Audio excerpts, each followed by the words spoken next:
Hi friends, मैं इसके channel से फिर से स्वागत करता हूं आपकी ही अपने YouTube चैनल ट्यूटोरियल क्लासेस में। आज के इस वीडियो में हम लोग रासायनिक अभिक्रिया एवं समीकरण का रिवीजन करने वाले हैं। ऐसा हमने इसलिए कहा क्योंकि रासायनिक अभिक्रिया एवं समीकरण का पार्ट 1 और पार्ट 2 में थोड़ी सी लाइटिंग की समस्या आ रही थी, तो बहुत सारे छात्रों ने हमें कमेंट करके पूछा कि सर यहाँ पे आपने क्या लिखा। तो हमने सोचा क्यों ना उस वीडियो का जवाब कमेंट के माध्यम से देने के बजाय फिर से हम री अपलोड करके ही उस समस्या को समाप्त करें। तो आइए हम अपने पहली वीडियो और दूसरी वीडियो का रिवीजन करें। अगर आप इस चैनल पे पहली बार है तो चैनल को सब्सक्राइब करके बेल आइकन को जरूर दबा दीजिए, क्योंकि यहाँ पे घर बैठे आपकी सभी विषयों की तैयारी कराई जाती है। तो आइए रिवीजन करते हैं हम लोग रासायनिक अभिक्रिया एवं समीकरण का पार्ट 1।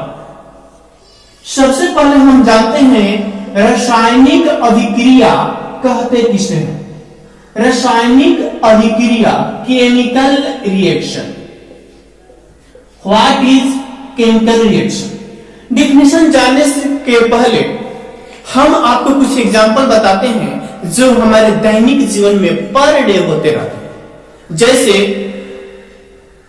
दही का जमना, लोहे पे जंग लगना, अंगूर का किण्वन इत्यादि। यहां तक कि भोजन का पचना, हमारे श्वसन, ये सभी के सभी रासायनिक अभिक्रिया।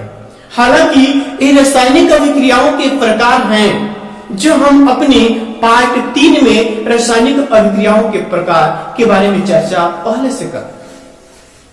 तो आइए हम इसके डिफिनेशन के बारे में जानते हैं। जब कोई पदार्थ अकेले या एक से अधिक पदार्थों के साथ अभिक्रिया करके एक या एक से अधिक नए गुणधर्म वाले पदार्थ का निर्माण करता है, तब कहते हैं कि रासायनिक अभिक्रिया हुई है। रासायनिक अभिक्रिया को किसी भी भौतिक विधि द्वारा उलट नहीं किया जा सकता। उलट कहने का मतलब है उसको फिर से रिवर्स नहीं किया जा सकता। एज फॉर एग्जाम्पल, अगर आप दूध से दही का निर्माण कर देते हैं तो क्या दही से फिर दूध को प्राप्त किया जा सकता है? बिल्कुल नहीं। पेड़ को काट देते हैं तो क्या फिर पेड़ को इसी जगह पे वैसे ही हरा भरा ला सकते हैं? नहीं। तो पेड़ का कटना भी हमारा रासायनिक परिवर्तन है।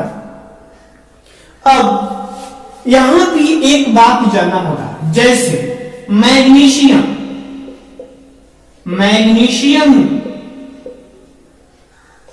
की अभिक्रिया अगर आप ऑक्सीजन से कराते हैं तो मैग्नीशियम ऑक्साइड बनता है। Magnesium oxide.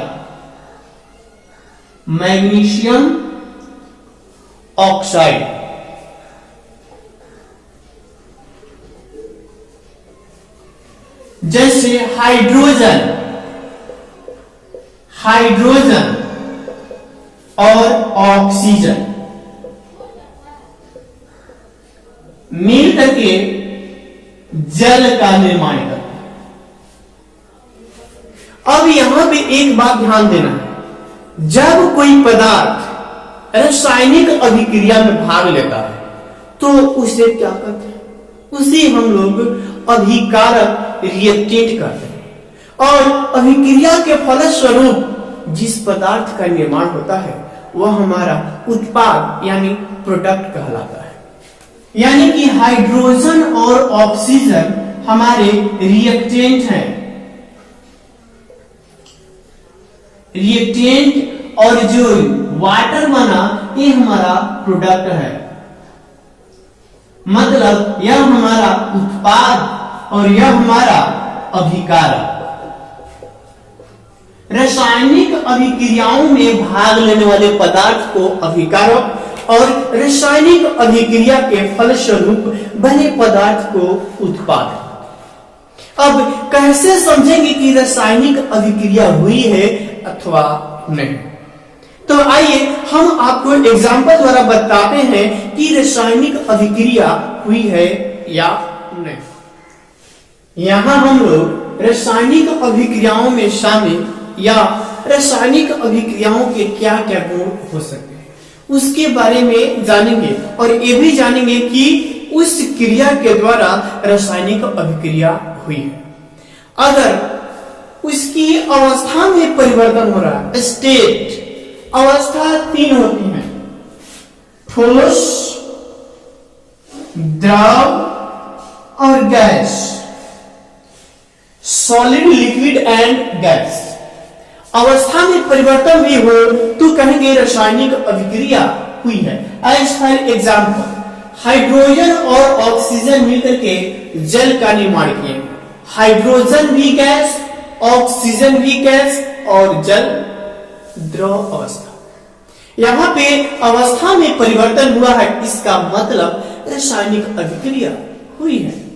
ठीक, रंग में परिवर्तन, जब लेड नाइट्रेट की अभिक्रिया पोटेशियम आयोडाइड से कराते हैं तो पोटेशियम नाइट्रेट और लेड आयोडाइड का पीला अवक्षेप प्राप्त होता है। यहाँ पे लेड नाइट्रेट भी कलरलेस यानी कि रंगहीन होता है और पोटेशियम आयोडाइड भी रंगहीन होता है, लेकिन जब लेड आयोडाइड का निर्माण होता है तो इसका पीला कलर प्राप्त होता है। और हमने तीर का निशान नीचे इसलिए लगाया कि यह हमारा पोटेशियम आयोडाइड का पीला अवक्षेप प्राप्त होता है। अवक्षेप यानी प्रेसिपिटेट।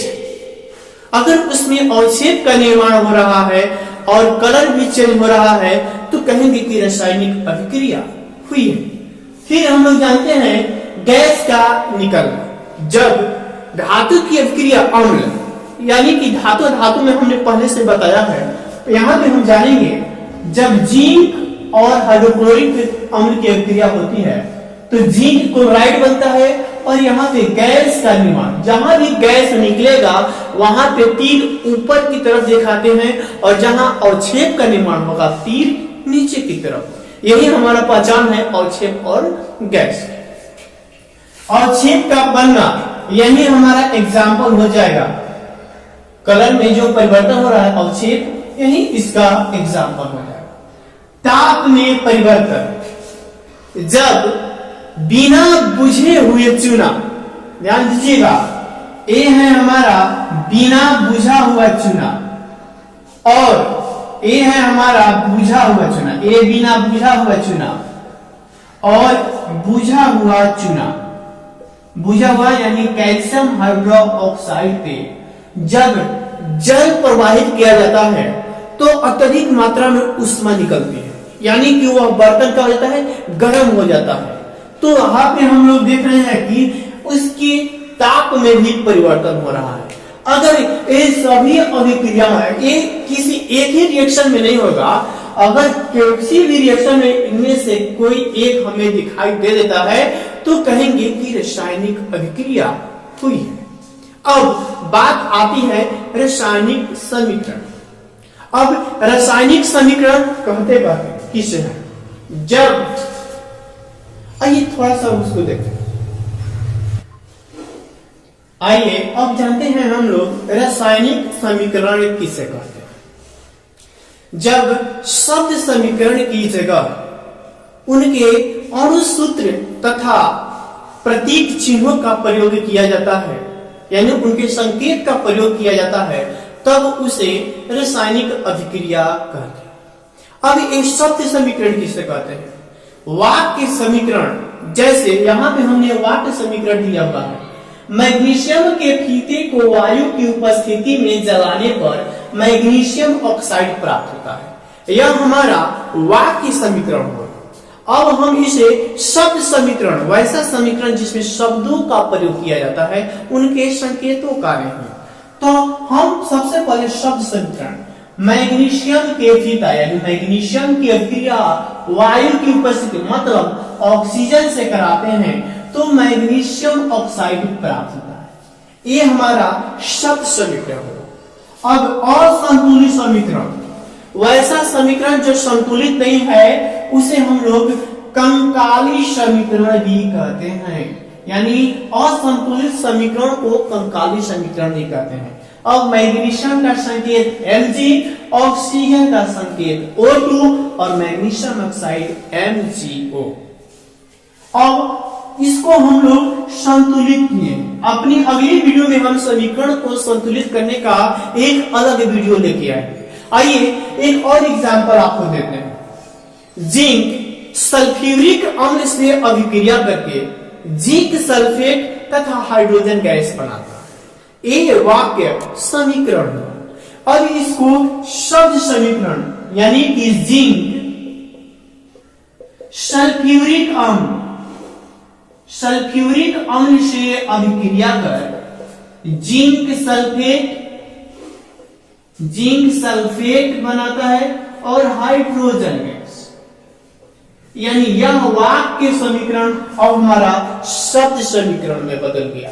अब इसको कंकाली समीकरण यानी कि असंतुलित समीकरण यानी जिंक H2SO4 सल्फ्यूरिक अम्ल जिंक सल्फेट यानी ZnHO4 और H2 यानी कि यह हमारा कंकाली समीकरण और ये संतुलित भी है। ये रहा हमारे रासायनिक अभिक्रिया एवं रासायनिक समीकरण से संबंधित कुछ तथ्य। अपनी अगली वीडियो में बताएंगे समीकरण को कैसे संतुलित किया जाता है और क्यों संतुलित किया जाता है। आज की इस वीडियो में इतना है। धन्यवाद।